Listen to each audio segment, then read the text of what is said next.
জাতীয় নাগরিক পার্টির লক্ষ্য ক্ষমতায় যাওয়া, আর তা না হলে থাকবে শক্তিশালী বিরোধী দলের ভূমিকায়। একথা বলেছেন দলটির উত্তরাঞ্চলের মুখ্য সংগঠক সার্জিস আলম। বলেন, এনসিপি জাতীয় পার্টির মতো পোষা দল কিংবা ৪৬ নম্বর দল হতে আসেনি। নির্বাচনকে কেন্দ্র করে ইসির পর ডিসি ভাগাভাগি চলছে অভিযোগ করেন এনসিপির নেতারা। এদিকে এনসিপির সমন্বয় সভা চলাকালে দুই গ্রুপের সংঘর্ষের ঘটনায় একজন আহত হয়েছেন। রিপোর্ট করছেন আসমা আক্তার নূপুর। শুক্রবার বিকেলে রাজধানীর শাহবাগে শহীদ আবু সাইদ ইন্টারন্যাশনাল কনভেনশন সেন্টারে ঢাকা মহানগর ও জেলার সমন্বয় সভার আয়োজন করে জাতীয় নাগরিক পার্টি এনসিপি। এতে জেলা ও মহানগরের নেতাকর্মীরা অংশ নেয়।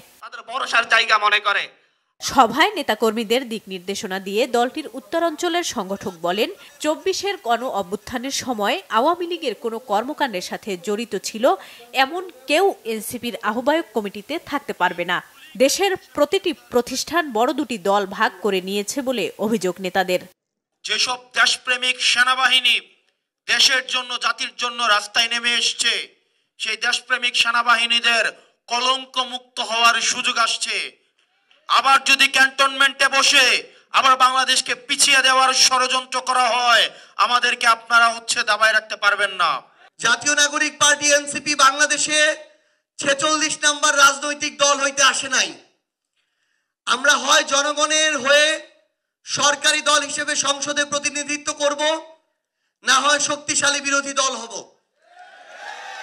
জাতীয় পার্টির মতো পোষা বিরোধী দল হইতেও আমরা আসি নাই।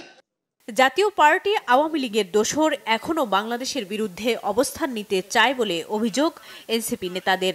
গণহত্যার বিচার, নির্বাচন কমিশনের স্বচ্ছতার দাবি জানান নেতারা। বাংলাদেশে নতুন একটি সংস্কার প্রক্রিয়ার মধ্য দিয়ে যারা যাবে আমাদের আগামীর জোট তাদের সাথেই হবে। এই ক্ষেত্রে যদি জামায়াত ইসলামী এগিয়ে আসে তাহলে আমরা দুপা এগিয়ে যাব, যদি বিএনপি এগিয়ে আসে তাহলেও আমরা দুপা এগিয়ে যাব। আগামীর সংসদ কেমন হবে, ইন্টারন্যাশনাল কমিউনিটি থেকে বাংলাদেশের জনমানুষের সবার চোখ তাকিয়ে আছে এইদিকে। সেখানে আমাদের এনসিপির নীতি হলো, আগামীর পার্লামেন্টে আমরা জাতীয় পার্টি এবং আওয়ামী লীগের কোনো প্রতিনিধি দেখতে চাই না। আমরা বাংলাদেশে ফ্যাসিবাদ বিরোধী সকল রাজনৈতিক দল, বিএনপি, জামায়াত সহ সকল রাজনৈতিক দলের কাছে উদাত্ত আহ্বান রাখি, যদি কোনোভাবে আওয়ামী লীগ এবং জাতীয় পার্টি বাংলাদেশে পুনর্বাসিত হওয়ার সুযোগ পায়, বাংলাদেশকে তারা আর বাংলাদেশ রাখবে না, ভারতের করদ রাজ্যে তারা পরিণত করবে। ফ্যাসিবাদ বিরোধী দলকে তারা আস্ত রাখবে না। জুলাই সনদ বাস্তবায়নের রূপরেখা ও আইনি ভিত্তি ছাড়া স্বাক্ষর করবে না জানিয়ে এনসিপি নেতারা বলেন, আলোচনাতেই জুলাই সনদ বাস্তবায়নের পথ নিশ্চিত করতে হবে।